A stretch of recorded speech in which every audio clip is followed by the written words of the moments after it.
दशावतार भगवान विष्णु के 10 विभिन्न अवतारों का प्रतिनिधित्व करता है। पृथ्वी और उनके जीवों को विनाश से बचाने के लिए ये कदम उठाए गए हैं। ये वीडियो आपको भगवान विष्णु के दूसरे अवतार की कहानी सुनाएगा। एक बार क्रोधी ऋषि दुर्वासा के श्राप के कारण देवताओं ने अपनी अमरता खो दी।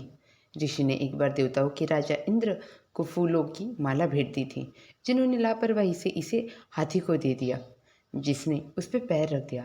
तब देवता मदद के लिए भगवान विष्णु के पास पहुंचे। विष्णु जी ने उन्हें क्षीर सागर का मंथन करने को कहा। हालांकि ये कार्य ऐसा नहीं था जिसे देवता स्वयं कर सकते थे।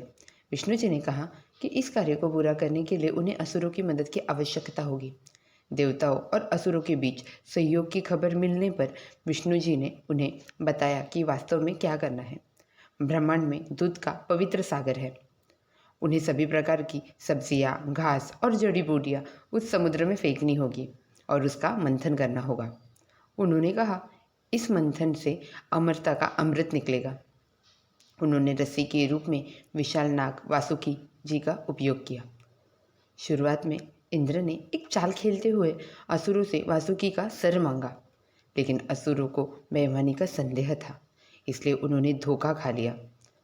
वासुकी को पर्वत के चारों ओर लपेटकर राक्षसों ने उनका सिर पकड़ लिया और देवताओं ने उनकी पूंछ पकड़ ली और समुद्र मंथन शुरू कर दिया। उन्होंने मंथन करने का प्रयास किया, लेकिन पर्वत समुद्र में डूब गया और वे निराश होने लगे। तब भगवान विष्णु जी ने एक विशालकाय कछुए कुर्मा का रूप धारण किया और पर्वत को अपनी पीठ पर उठा लिया। विशाल कछुए के रूप में कुर्मा ने दानवों और देवताओं की विरोधी शक्तियों को संतुलित किया। दानवों और देवताओं ने पुनः आगे पीछे मंथन आरंभ किया। कुर्मा को ऐसा महसूस हो रहा था जैसे कि वे उसकी पीठ पे खुजली कर रहे हो और इससे उन्हें खुशी मिल रही थी। जैसे जैसे वे मंथन कर रहे थे, समुद्र से कई अद्भुत चीज़ें निकली, लेकिन अंततः उन्हें वो मिल गया जो वो चाहते थे, अमरता का अमृत। दोनों समूह अमृत चाहते थे और झगड़ा बढ़ गया। भगवान विष्णु देवताओं की सहायता के लिए आए और उन्हें अमृत प्राप्त करने में सहायता की।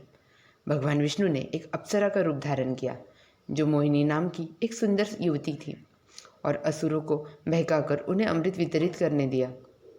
जैसे ही देवताओं को अमृत वितरित किया, मोहिनी अदृश्य हो गई, जिससे असुरों को धोखा मिला और वे पूरी तरह से कमज़ोर हो गए।